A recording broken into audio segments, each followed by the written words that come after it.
and welcome to another episode of Align, where we help you align with your true self, others, and your desired outcome to live your best life. Today, we're going to talk about something that I feel, you'd be under a rock if you didn't hear about impact investing, ESG, mission investing, you name it, especially the last year and a half since 2020 hit. That's been kind of a hot topic, and we've seen a huge acceleration. So today's topic is all types of conscious investing. And we have two lovely, amazing people on the chat. So Sophia on top, Sophia, John, both are not only in the space, but very passionate about it. And I couldn't think of two people that are much more, I guess, like puzzle pieces in which like your strengths kind of complement each other and also what you guys been studied and focused on. So with that, thank you guys both for joining us today. Thanks for having us, Jess. Thank you, Jessica. Honored to meet you. Of course, of course. So with that, I think let's first level set, right? Because again, so much jargon, so many terms. We'll start with Sophia. How do you define impact investing, ESG, mission related? Okay. Well, I think we can start with the first because, like you said, there's a lot of there's various different angles to this, and the taxonomy can get quite intense. But since we're calling it the Impact Investing podcast, so in short, impact investing is really just directing capital to specific projects or ventures that are expected to give certain social or environmental benefits, right, as well as profits. When you think about an impact investor and the makeup of an impact investor, so a traditional investor would be, say, you look at risk and return. You would add a third element to an impact investor, which is the actual impact, right? And that can translate into, say, more patient long-term strategies, more patient capital, but it's not that far off from a traditional investor. It's just that they're thinking about this third dimension, which is the impact that your investment is going to create. And that can be in an environmental space or a social space. And that's where we go into kind of what ESG is. Right. John? Yeah, I think one of the dimensions in addition to those that I look at is when we define impact a little bit more granular is not just the buildings, not just the trees, but the humans. And why that's important is if we worry about GDP and we worry about the economy and we worry about output, if we have more sustainable humans, we're going to have more output, and that drives more profit and reduces risk. So I think about things like Sophia said around risk and around return, and I look at total return, and I don't sacrifice financial return for social return. And I think the companies that focus on that aspect of it are going to do a lot better from the products and services that they sell. So again, this is about risk and opportunity. And I try to stay away from the words impact and ESG. Yes, they're there, but they're kind of a subset of the main reason for doing it. Love that. And I also want to level step a little bit deeper, where this episode is not about greenwashing. It's not about putting a stamp on claiming, you're an ESG or just impact. It's much more about both Sophia and John are much more about building your own authentic, call it conscious investing code, and deciding for yourself and for your firms how you want to invest, how you want to leave an impact. And it's kind of creating something that's much more your own, and I would say authentic, right? Mm-hmm. So with that, John, can you talk a little bit more about, how you thought through, it could be everything from your work from human trafficking to what you're building now. How have you considered what true impact means to you, and have you kind of build your own code for each of the projects that you worked on?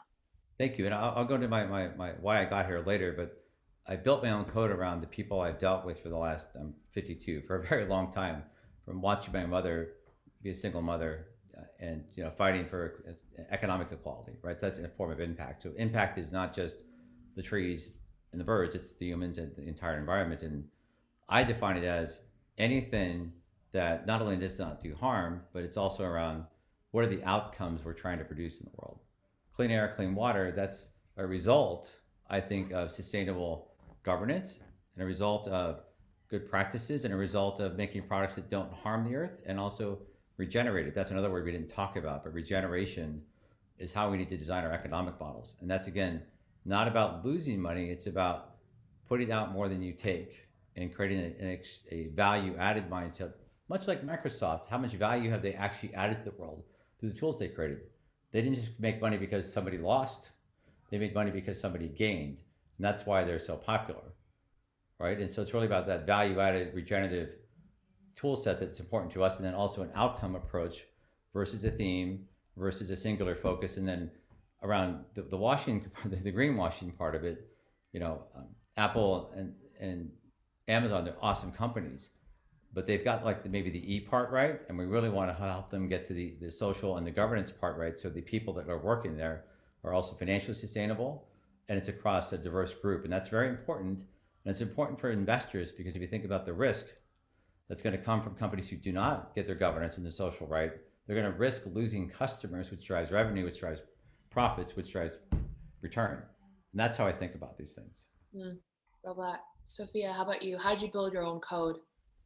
Well, I think, we were talking a little bit about the terminology ESG, and that's ESG is a code in its sense, right? So looking at the three dimensions, what the environmental impact is, the social impact and governance impact, I think that's why it's so popular of a term, because it kind of codifies the three angles you want to look at, right? How are you harming the earth?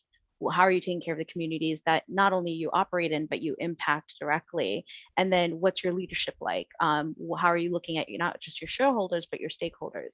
So I wish I could say I came up with that and that's how I was embraced into, going into the space. But I think from a personal perspective, the reason I became passionate about impact in general was because it felt like more holistic to me. Like I never liked being bucketed into, I'm only a finance person and not a creative, or I only do this and I don't do that. And similarly, starting my career in banking, it was kind of the same thing. Like, why does the winner have to create a bunch of losers? Why can't we actually balance it out? And why can't, like John was saying, make profits and create opportunities while we take care of our people, while we take care of nature? And I think to me, my mantra kind of is, I know we will succeed when it's no longer impact investing and it's just investing with the principles of impact embedded into it. And that's kind of what encouraged me and what my moral code has kind of enabled me to, be in this space. So looking at all angles, and I think ESG is a great way to, code it, but it's really looking at all angles of everything I do from a professional or personal standpoint. Love that. You kind of, John, go ahead. Yeah, I wanted to add one more thing to this topic. It's around, it's simple. It's very simple for us, and I think we used to. I wasn't around then, but over 100 years ago, it was about building good companies that took care of people and did good things. And it's about that simple. Is the company? If I have two choices, a company that's extractive and not paying its people well, but I get a return, or I get a company that's taking care of its people and building good products and doing good things. Why wouldn't I go with that one every day, all day long? It's about that. That's the simplest code I can break it down. Yeah, because somebody by the name of Milton Friedman wrote some article, and all of a sudden. I was going to say that, but yeah. I think it's been misinterpreted. Is the problem? Yeah, that's a whole another podcast, John. We could do that. Definitely. But I think, Sophia, you kind of hit on it, but any other reasons or drivers that got you into impact? It was a bit by chance, going from the banking world into actually not directly into it, but into a consulting role where they were trying to merge or marry the world of finance and environmental. But from a personal standpoint, I was at the time doing my MBA at Oxford, and Oxford, just being the institution it is, they were very focused on sustainability. So I think it was a bit of opportunity meets luck, because I left Goldman, went to Baringa, I was at Oxford, and I just started opening my mind up a lot. I will say it was also helpful to be in Europe or the UK, because they're about 3-4 years ahead of us when it comes to thinking about this from a corporate standpoint. So for me, it answered that existential question I was talking about earlier as to why does it have to be so one-sided? Why can't I do something that I'm good at and I've been trained in professionally, but also it satisfies, a personal passion of mine, which is environmental. John, how about you? I entered into this space originally from the I'll call it income equality perspective, and that's a theme throughout my life around income equality. I had to go to work at age 8 to help support my family. That's just kind of where we're at, and that's okay. I learned a lot from it. I'm super grateful for it. And today, at 52, besides my son, we're the only ones that aren't out in poverty. And it's hard to see that because they're skilled, they're They're talented people. They're awesome people, but they're like 180 million people in our country. They're paycheck to paycheck, and that's not equality, and that's not sustainable. That's part of our system that we have to fix on the E and the S and the G on the ESG.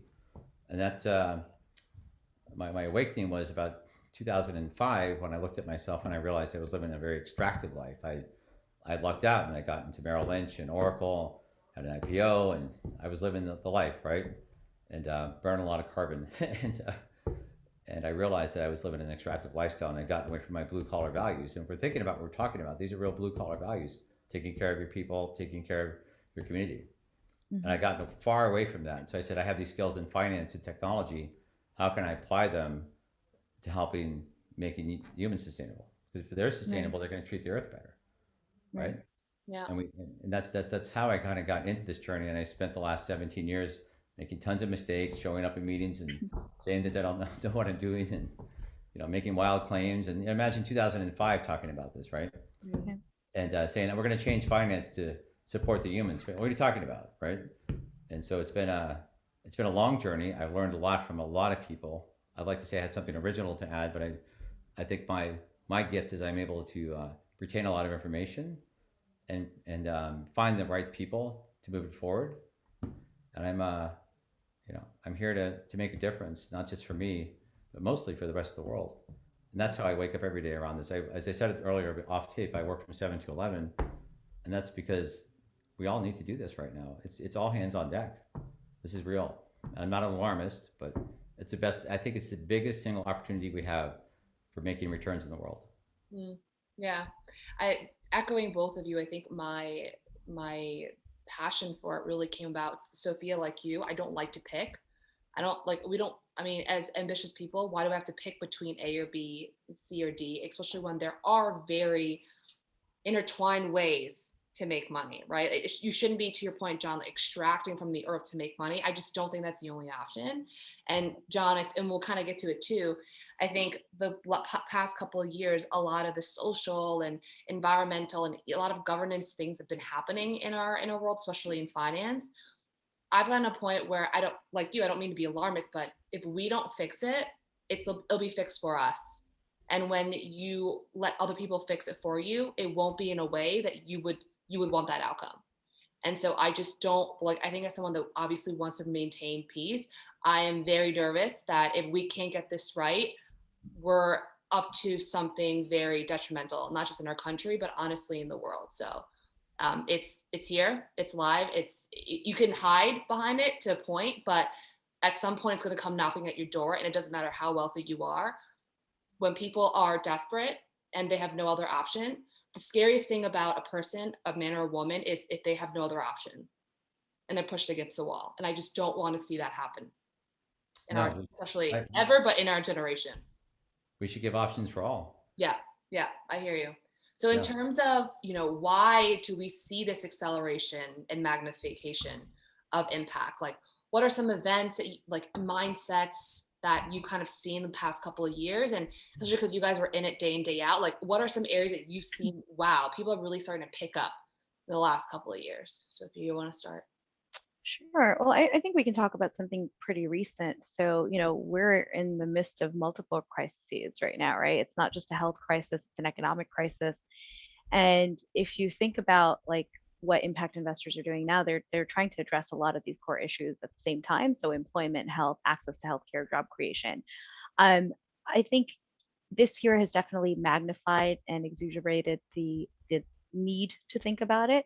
In the last couple of years, I don't know if there was a single event. I think some of the major, from an environmental standpoint, which is my area, some of the major, weather events, I think, has really caused concern. So it wasn't just, just the greenhouse gases or issues about the rising water levels, but it was just these extreme weather events, one after the other, that really got people's attention. And I'm sure, John, you've seen this too, talking about in the last decades, it's always hard to bring people on that journey because you're talking about these long intervals. We live in a world where we're talking quarterly reports and annual reports. So it's very hard for them to have, understand this abstract timeline. But when that started speeding up, people were like, wait a minute, we need to pay attention to this. And it's not just the oil companies that have to pay attention, but there's so many players in the ecosystem. So I think COVID and the pandemic has definitely accelerated the focus, both the E and the S part. But I think from an environmental standpoint, some of the extreme weather events we've seen has accelerated the focus in the last couple of years. Mm. And thank you. I agree with that. I think that's there, and I think the frame in the last year, there's been a lot of time for a lot of people who were buried like this to sit and look back and see what's important to them. Mm-hmm. And what's important to them, they realize, is their family and their community. Yeah. Started realizing, well, what's around that, what's happening to that, and it's every day. Every day, you can't go to work and ignore it. You can't go out and eat and ignore it. You can't travel and ignore it. A lot of people who make the decisions on where capital goes, they're really busy. Right. And having that space to have that presence of mind, and then the people who were paycheck to paycheck are not paycheck to paycheck, and they're speaking up as they should. They're saying we need I hate to use this term, a new deal, Mm-hmm. right? And I think the other reason it's accelerating, it's like quicksand. It's called the quickening, right? We're standing on the back of a lot of work from people who are doing, I'm going to use a wonky term, SRI and social venture philanthropy, and there's been a lot of experimentation for the last 30 years on this since Milton Friedman came out, 40 years. Right. And the great news is all those experiments, just like the light bulb, are now leading up to, wow, there are ways and there are evidence and there's proof that you can make money while being a good person and taking care of your people. And that I've only been in it like 15 years, and I've seen a complete shift where when I talk about this, it was I'm a hippie from San Francisco, which I am from San Francisco, to this might be a thing and it might be an opportunity. And I think the other things happened. The ESG impact space, it went a little too far, and people got turned off by it for a while because like, wait a minute, it's greenwashing and social washing, and now there are real instruments out there, real companies, people building real staff, real infrastructure. And you said earlier something about taxonomy. There's now also something called folksonomy, which is what is that? What's the lore around that, right? So Right. those two things coming together, plus the infrastructure that's been built on more companies than I can mention, and the government's help has been really helpful. There's just all those pieces coming together, and I think also people like Larry Fink coming out and saying, I'm going to use my shares to vote against companies who are not going to ESG.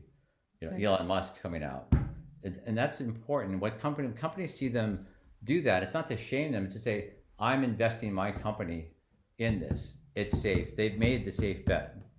They're making it safe for other people to come in and say, oh, it's okay to come there. There's an old saying, if you hire IBM, you won't get fired, right? So I think it's the demonstration points, it's the peers, and it's also the public saying, we want a better situation, and we're happy to contribute to it. We got to build this together. And that's what I think, that's why you think you see the acceleration. In addition to the news, the good news is our world's getting better now in some ways, and they also have, something to cover here. So the media is also playing a great part in this. So Yeah. that's kind of the reason I think that this is happening very quickly now. I think one of the other things is definitely a new generation of wealth, right? So this generation coming in is inheriting a lot of wealth, and where we saw the push in the environmental space wasn't from the regulators; it was from the investors. So, the investors are now coming into a new generation. So, especially in the private wealth space, you have more pressure to appease your new generation of investors that want to know what's going on in their books and in their funds. So that's also been really positive, because if it was just from regulators, I don't think that would have been very conducive or helpful. And I'm definitely on the side of like, you need a healthy mix of what dial to turn up. What we saw in the UK and Europe was that pressure from the investors that really got the focus going from a capital standpoint, right? So a lot of my clients are financial institutions, and one can say, well, what did they have to do with environmental or social? Like, of course, you employ people, but they're not the ones creating oil rigs, or they're not the ones, lessening polar ice caps, but they hold the capital, and that mobilizes society, right? So what we saw was the investors were no longer holding the very tangible corporates, accountable. They were actually looking across the board all the way down to the banks that are financing some of these opportunities. And I want to add on to that. I think best way to tell the story. I sat with I happened to have the lucky chance to sit with the CEO of Shell in a private meeting with regulators and with the military, and it was a fascinating conversation 7 years ago. It was a private DC meeting, 10 people in the room. I happened to sneak in, and I thought I was like in the Doctor Strangelove movie with all these things going on. And I'm like, what am I doing here? And I'm like, what are they going to talk about? And the topic became, what's the biggest threat to our company's future? And what's the biggest threat for the military? And they said, it's not terrorism, it's the environment. And I was blown away. And this is 7 years ago. And the CEO of Shell came out and said, and this, he's no longer there, so I feel free sharing this. He came out and said, we have to build our company to take care of people and the environment writ large in a very serious, there was no press there. There was no showboating. It's a very serious meeting. And the US and the generals that were in the meeting were very specific about our number one threat is not terrorism, it's water, it's food, it's safety, it's all these things. And so I kind of went off topic here, but I think it's an important thing to think about that, yes, government regulations do not solve the problem, but they can open the space. And the other thing I've seen in this space that's been helpful, and banks are part of the solution, like you said, there are now banks and institutions that are requiring that their fund managers are ESG. And that's coming from as you mentioned it earlier, insurance companies and risk. They're now saying, I don't want to have this risk on my books, and I might have to mark this asset to market at a lower rate than one that has ESG. So it's also for their self-preservation. Right. That's a very positive thing. So I think it is a public-private partnership approach like you talked about. Yeah. To your point, Sophia, on the investor side, right? Like ultimately, in our world of finance, what talks? It's money. It's the investors, right? And I 100% agree with you. I think obviously Europe is years ahead. I mean, I have to say the US in the last couple of years have definitely picked up, and it's all been, I mean, a lot of managers kind of like looked at it and like, oh, should I just start creating funds that are, ESG greenwashing just to get the investor demand? Like investors are actually digging a little bit deeper now to say like, hey, what exactly are you doing? And it's pretty much a non-starter. Like there are a lot of, whether it be family offices, endowments, foundations, like a whole bucket where they will actually do the deeper diligence into every single kind of strategy to make sure like, are you, to John's point, like the Apples and the Amazons saying that, or you're actually going in, doing the work ground up, right? And, obviously performance is number one. It's not, it's not a charity, it's for profit for sure. It's performance related. But I think the biggest thing that holds a lot of investors back, I'll speak mostly for the US, is there's a lot of myths of impact investing, right? So John, do you want to start with some of the myths of impact investing, how it's different or actually similar to, a regular everyday investment?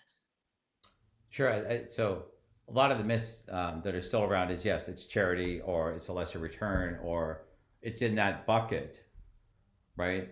And I think looking at this as a core investment strategy, and you could look up the facts. It's actually ESG investments have outperformed. So if you are looking at alpha, beta, and risk, and you're looking at those type of metrics and really applying it and having the ESG filter, it's going to become very clear that this is, again, about your return and your own personal risk and your own personal return. And I think that's one of the biggest myths out there is, again, return versus that. And there's also a myth around the impact investor when you're on the other side of it, receiving capital. Oftentimes there's this myth around that impact investors should somehow get a lower return to make the thing work, or it should have more flexible capital. I hear these terms, and I think the industry is doing itself harm by expressing itself in that way.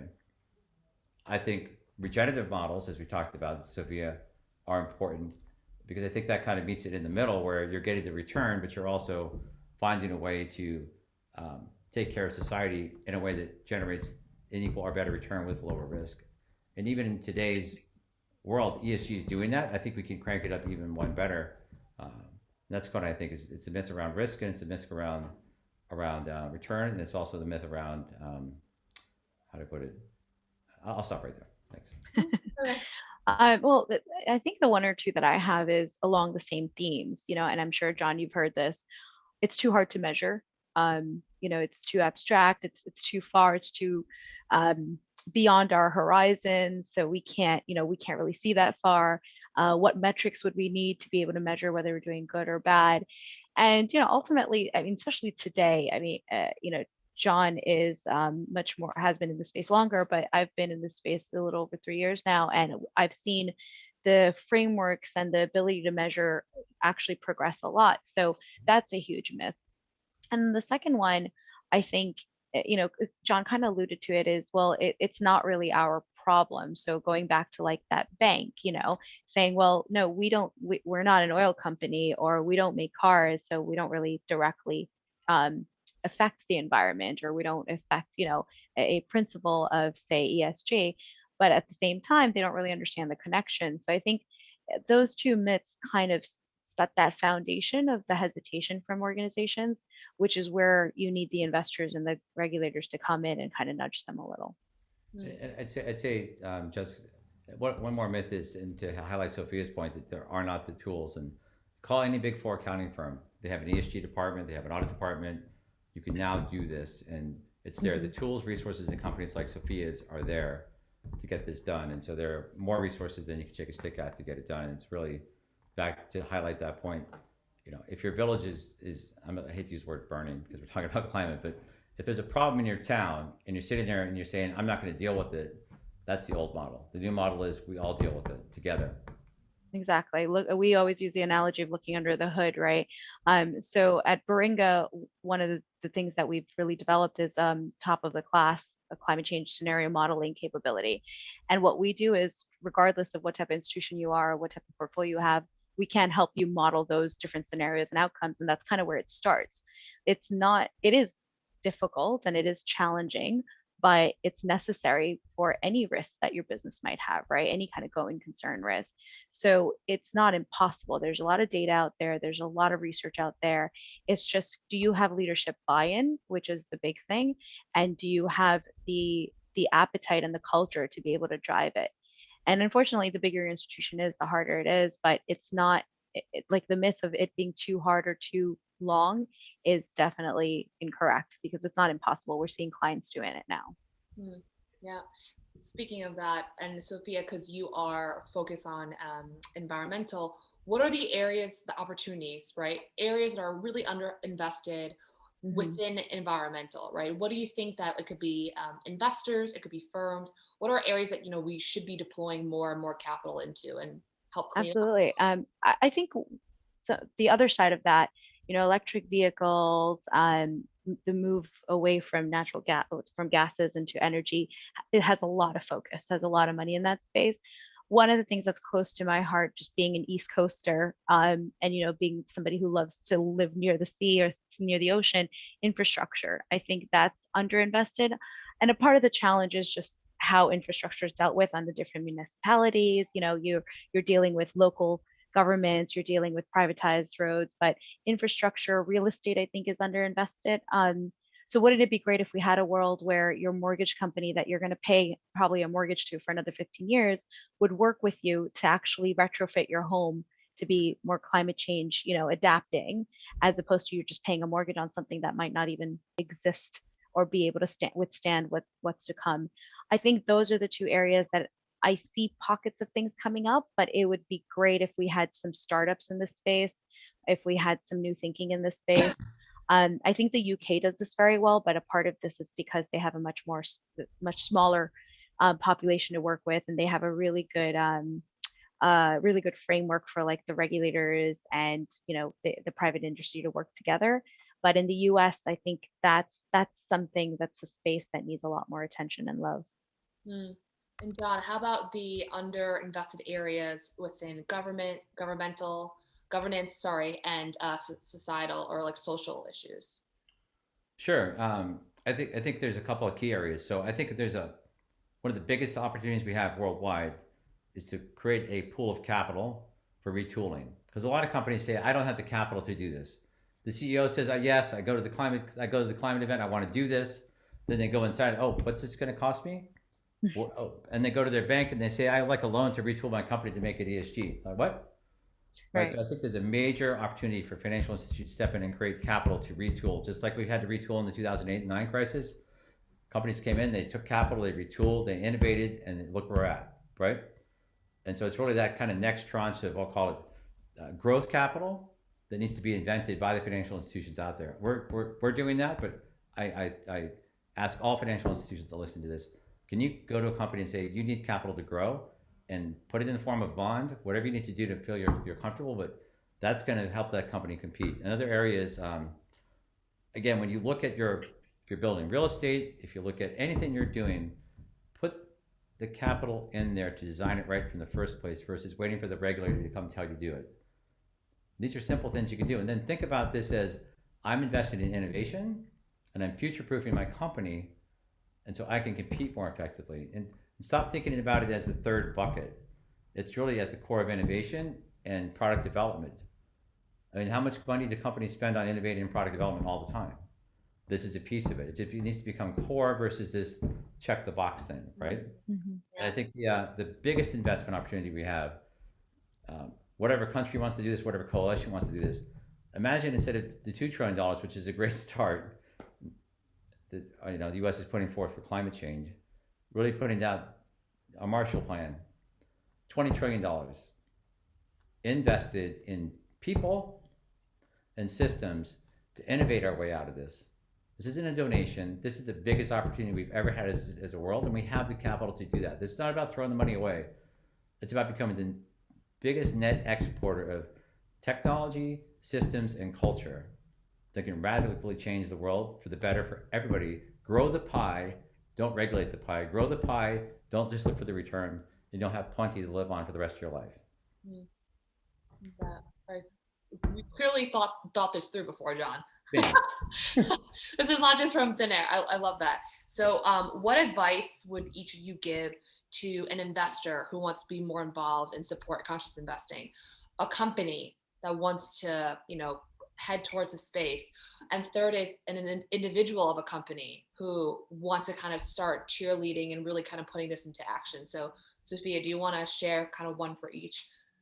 Sure. I mean, if you're an individual investor, just an individual that might not have the services of, say, a private wealth advisor, we're seeing the rise of a lot of platforms, maybe not ones that have been in the news more often than lately, but other platforms like Betterment and stuff, where they have the information out there for you to understand where you want to put your money, learn a little bit about the area. And I often have friends who will reach out and say, I want to get into the markets, but I'm not a day trader, so what do I do, or what funds do I look at? So there's a lot of platforms for doing that.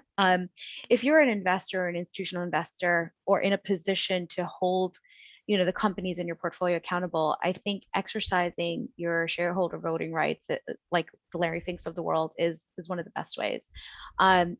Asking for materials that address some of these key issues around whether it's E, S, and G, or all three of them. We're seeing a lot of disclosures coming out of banks, which is helpful. So if you look at some of, especially the EU and UK heavy banks, they have recently started putting in what we call the TCFD disclosures into their reporting. And that gives you a really good idea as an investor as to what type of information you might want to look for as as you have different companies in your remit. And I think if you're a company that's looking to do this, so aside from calling me directly, if you're a company that's looking to do this, it's really first understanding what are the issues you care about. Whenever we have a client, it's they might be at different stages and different maturities of their kind of climate risk strategy or environmental risk strategy. But the first thing we ask about is, what are the issues you care about, and where are you fit to actually make a difference? So if you actually know nothing about infrastructure or real estate, or don't even have a portfolio book in that, well, maybe that's not what we want to focus on. And starting with kind of what your desire list, and then taking a look back at your capabilities, your maturities, and then engaging the right team internally and externally to help kind of come think about this. But it has to start at the top. It has to start with the leaders of organizations today to do what you were saying the CEO of Shell did, and say, we have to take care of not just our bottom line, but our triple bottom line, right? So all three aspects of it. That would be my advice. Super helpful. John, what do you think?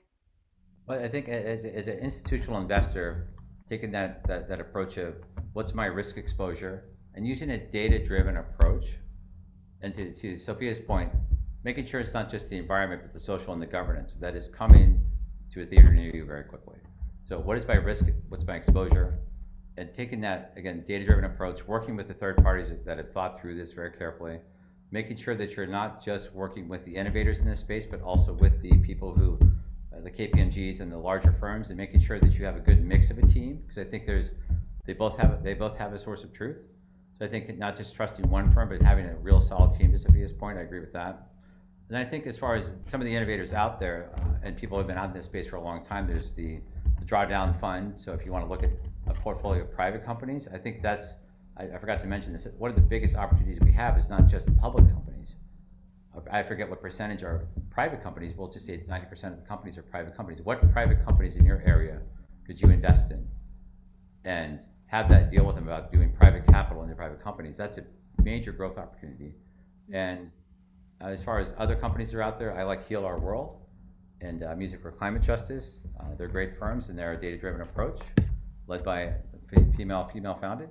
And then, you can always call us. We're focused on the human aspect of it, so investing in people and investing in small businesses. And that's what I have for right now. Yeah, I love that. And to your point about the private companies, right? Like, if you're not in a seat where you can kind of do the direct diligence on a portfolio company itself, like a direct deal, there are tons of funds, right, that are in the private space that you can kind of look into. I think one thing that when I look through managers who claim to be, ESG impact, I think the first question I always ask them is what I asked you guys initially, which is like, how did you build your code? Because I really want to make sure that it's truly authentic. It wasn't a check of box. It's not a greenwashing, right? Because a lot of times, a lot of decks you'll see is, oh, we're ESG, we're UNPRI, we've checked all these boxes. But I think my concern is those are oftentimes more checking a box than authentically we actually built the strategy on, or this firm, to what Sophia keeps mentioning, like very outcome oriented or specific things that you're trying to solve for, right? Because like ultimately, like in any investment strategy, you can't solve for everything. You'd rather have someone who's very passionate, has expertise about key niche areas, and kind of do your diligence in that way. That's just kind of a suggestion. Yeah. And just, I would say one thing about sometimes throwing around lingo and frameworks and external codes can seem like just lip service, but working with the institutions that are trying to do that, the benefits of that is to be able to speak the same language, right? So if I'm, say, ABC Bank, instead of me trying to develop my own code and try to articulate that, which is a big task in itself, it might be easier for me to say, I go by the UN Sustainable Development Goals, right? So it's not always a bad thing. I think the key thing to look for there is, can they take that code but translate it to what their business model is and what they actually stand for, and make that connection. And I will honestly say in the last couple of years, people are at that first step. But in the next coming years, I think we'll see them going deeper and deeper into this as they develop in-house their strategy, and they get to a point where they can comfortably communicate that externally. Yeah. But seeing the code seeing the terminologies and the standards and frameworks isn't always bad. It's just an attempt to be able to speak the same language without, in a topic that can be quite abstract. Yeah, 100% with you. I think to your exact point, I don't think the name nomenclature is concerning. It's right. Can you explain it? Right, and what it means to you. Right, exactly. John, we're gonna say something? Oh, sorry. Yeah, one more thing around what an individual can do. So if you're an individual investor versus an institution, right? The Berkshire Hathaway model. Talk to your children, see what they're into. Talk to your teenagers, see what they're doing. Find out what the future is, and invest along those lines. That's another way to do it. And I'd say for our family offices, may not have the resources as an institutional investor or a high net worth investor. Club up, find somebody who's been doing it, and find a partner and come along for the ride instead of trying to do it on your own. Yeah. There are plenty of open forums. There are plenty of great groups. Like, for example, Elon Musk, he's taken his money and given it to Peter Demond to put a $100 million prize out there. So don't let the existing frameworks limit your innovation and your willingness to find new ways to co-invest or learn or discover. Take it back to the basics that you've always used to be successful in your investing, apply the same methods, and you'll be successful. Yeah. And it's one thing I've noticed also, and it kind of makes sense, right? Because the whole point is about conscious investing or investing for the future. At least with the family office world, like people are very much like, I don't want anyone else to be doing this. You know, there's certain deals or certain sectors where people want that exclusivity. Like this is an area where more hands on deck is definitely much more, important. And like, unless it's like, I don't know, we can only take 150 million in a specific deal, which sounds crazy to me that they wouldn't take more, right? This is a space where like there really is more to pie, and you'd be surprised how open families are to collaborating. So Yeah. I will say the family owned businesses have been more receptive to thinking long term. And I think that just goes to the fact that they're thinking legacy, right? Not shareholder cycles or CEO cycles. They're thinking family name generations. And in those conversations, I found them to be more open minded and forward thinking than, say, more of the public companies. love Yeah. that. John? Yeah, and back to the coveting you mentioned, Jessica. That's a very important point. You wouldn't be on a ship that's potentially in trouble and hide the secret of how to get off the boat. And I think it's on all of us to say, how can we share these tools, methods, and frameworks so we can all profit and grow the pie Right. and be sustainable? Again, not just in the environment, but personally, and thrive and go from sustainability to thriving or regenerate. Here's my hippie word: regenerative culture. I love that. That's so funny. I was just thinking about hippie. No, I want to say honestly, thank you both for this time, because I think, again, this is often as Sophia would say, like a very, I don't know how to measure it. It's kind of like an idea and I don't know how to like put it into words, right? But I think you two have been always really good about, you can understand the hippie ideas, right? But you can translate in very actionable steps. And like practically what can we do about it, right? Versus just, hey, the world needs to be saved, let's do something about it. There's actually actionable steps. So thank you both for sharing that. I know the audience definitely can find ways that they can kind of get more involved or kind of kickstart their time. One thing I would always kind of wrap up is I think every person has a gift, a unique gift. Sophia, I know you had to do this for another podcast. I'll let you think of another one. But John, what would you say your unique gift is? I have an eidetic memory, and I've met over 30,000 people in the last 30 years of my travel. Wow. And I'm calling all of them and telling them where I met them. I want them to get on board and help solve this. And these people, a lot of them are leaders around the world now. And I'm using that gift every day to not only give back, but to build a better world. And I encourage all of you to think about people you know. Can you call 10 people and say, how do you want to invest? I'm doing this, and let's get on with it. Mm. Well, that's a great skill. Oh my God. Okay, Sophia, what about you? I think in the context of this discussion, probably the ability to break down complex topics into a way that's relatable, regardless of who I'm talking to. So I think it's probably just a consulting skill set, or maybe it's a New York skill set, but being able to break down topics and have a conversation regardless of the background of that person, where both sides understand kind of the topic at hand. So it's a good gift to have, especially because, like finance, as we experienced, you have certain culture, and a part of that culture is language. And oftentimes that scares people away to being able to openly discuss certain critical topics. So I like to bring everything back to the basics and talk about it simply as if, we're a bunch of 5 or 10 or even 15-year-olds just trying to understand something very complex. Jessica, if I may, Yeah. the skill that you have, it aligns with your name, align. I've never felt more aligned in one of these interviews. Oh. And I've noticed you over the last year and how you work between groups, how you bring people together around their personal needs and also around their business needs. And it's one of the more powerful experiences I've had with somebody in your position. And I really appreciate it because you are not extractive and you are value added. And this has been a tremendous call. And I've really gotten to enjoy meeting Sophia. I've learned a lot from her. And I'm just Same here. Oh, Yeah, I 100% echo what John said. you guys are so sweet. This is not supposed to be about me. No, honestly, I really appreciate that. Like John, I know, like John and Sophia, like you guys are like literally two of my favorite people. I think I'm glad it comes off that way, because I think, to your point, John, if you're extracting, we're never going to have a tomorrow. And I've only gotten so much out of life because I give.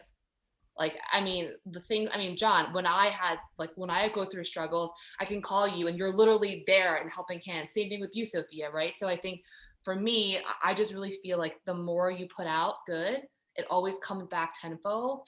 Not the way that you gave it, right? But there's always some magical way that the universe gives it back. So thank you. I'm glad that's something that resonates with you. Awesome. Thank you guys so much. I'll see you Thank you, soon. Jessica. John, Live long nice to and meet you. prosper. Take care, everyone. Stay warm. Bye. Bye.